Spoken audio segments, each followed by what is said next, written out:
Assalamualaikum warahmatullahi wabarakatuh.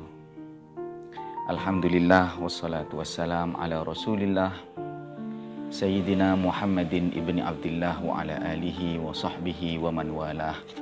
Wala hawla wala quwwata illa billah, amma ba'du. Sahabat-sahabat, saudara-saudara, di pertemuan sebelumnya kita masih membahas tentang bagaimana derita yang kita alami, sakit yang kita alami, yang disebabkan oleh orang lain, kelihatannya orang lain. Kita bahas bahwa ilmu hikam mengajari kita bahwa sebenarnya orang itu tidak mampu berbuat apapun kepada Anda.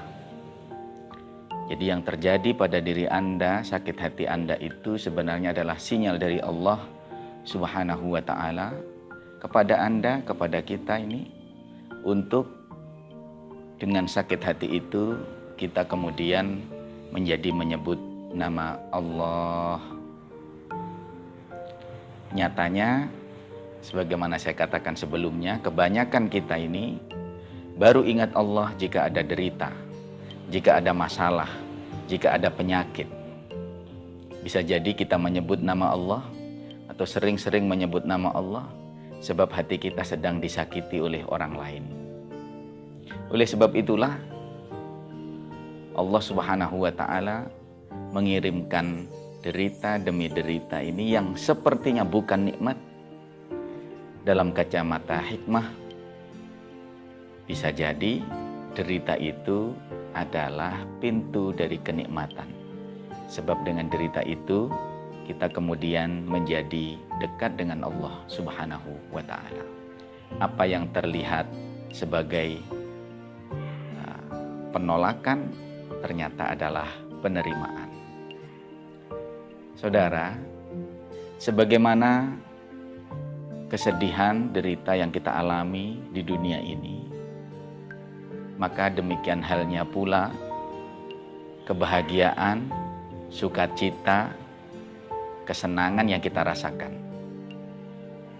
Kebanyakan kita diberi kesenangan oleh Allah Subhanahu wa ta'ala, itu lupa kepada Allah Subhanahu wa ta'ala dan hanya fokus kepada makhluk yang mengirimkan kesenangan itu. Saat orang dipuji, dia merasa bahwa orang yang memuji itu adalah orang yang baik.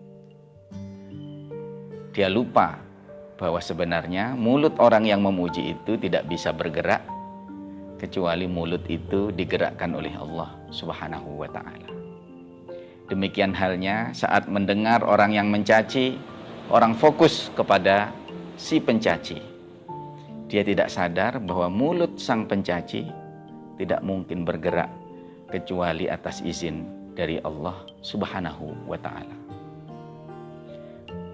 Kitab hikam ini menyadarkan satu hal lagi, bahwa rata-rata manusia ini lebih ingat Allah pada saat duka dan lebih sering lupa kepada Allah pada saat suka, pada saat bahagia.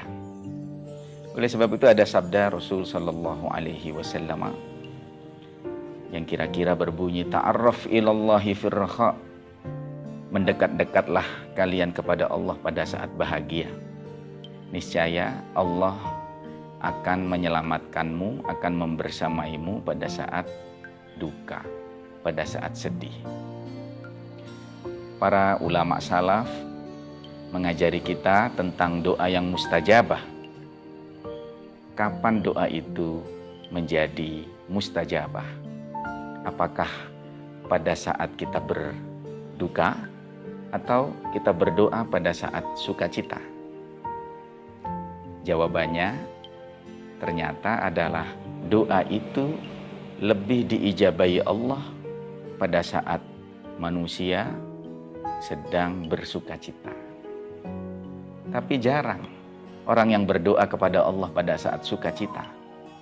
Rata-rata baru ingat Allah, berdoa kepada Allah pada saat dia berduka. Ada ungkapan dari Al-Imam Ibnu Athaillah Sakandari yang berbunyi, "Man yaqbil 'ala Allah bimulatafatil ihsan quyida ilaihi bisalasilil imtihan." Barang siapa yang tidak bisa dekat dengan Allah melalui kenikmatan-kenikmatan yang Allah berikan, niscaya Allah akan ganti kenikmatan itu dengan derita demi derita. Saudara, hati-hati. Jika kita baru bisa dekat dengan Allah pada saat menderita, bisa jadi hidup kita akan terus dikirimi derita oleh Allah Subhanahu wa ta'ala, hanya dalam rangka agar kita ini menjadi dekat kepada Allah Subhanahu wa ta'ala. Sebab beberapa kali diberi kenikmatan, kita lupa dan sering lupa. Ingatlah bahwa di balik segala peristiwa ada Allah Subhanahu wa ta'ala yang menggerakkan. Ada suka, ada duka yang terjadi di kehidupan kita. Selalu berusahalah untuk melihat udang di balik batu. Selalu berupayalah untuk melihat Allah Subhanahu wa ta'ala. Kita akan lanjut lagi. Wassalamualaikum warahmatullahi wabarakatuh.